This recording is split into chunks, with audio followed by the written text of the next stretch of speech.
Rob Hersov is merely protecting himself for attack. Because if a young person right now starts to become an activist in terms of trying to solve the problems that his community are facing, eventually he's going to solve these problems one by one. Eventually he's going to arrive at the root of the problem.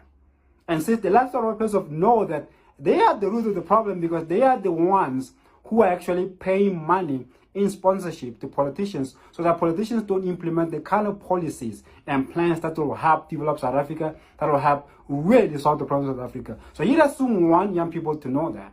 So he sponsors them. And then by sponsoring them, naturally he gives them easy success in which maybe they end up having money. But they don't have the success which is supposed to be the source of the making of money. All they have will be like names, to be famous, to be known, and then they come up with all these podcasts, and then they are well known. But in the end, the agenda that they are pushing is always the agenda that is against their own people.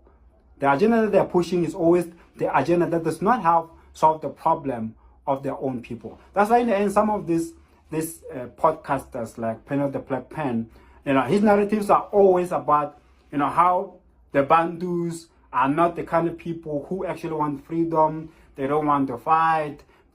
He's tired. He has joined AfriForum and all these kind of things.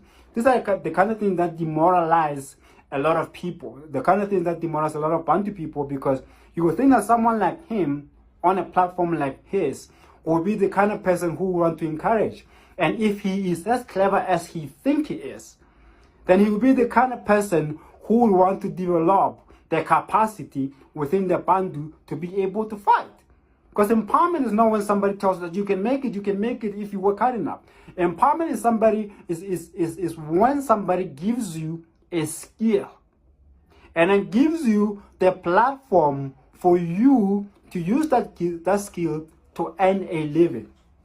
And then when you earn a living, you become independent. Then you'll be able to face your problems with confidence and surety that you can do things because you have already proven to yourself that you can, gather a skill and you can use a skill to earn something. Meaning that you have the capacity to learn things and apply them in real life so that you could become a better person. And if you can become a better person, it means that you can actually make your environment better.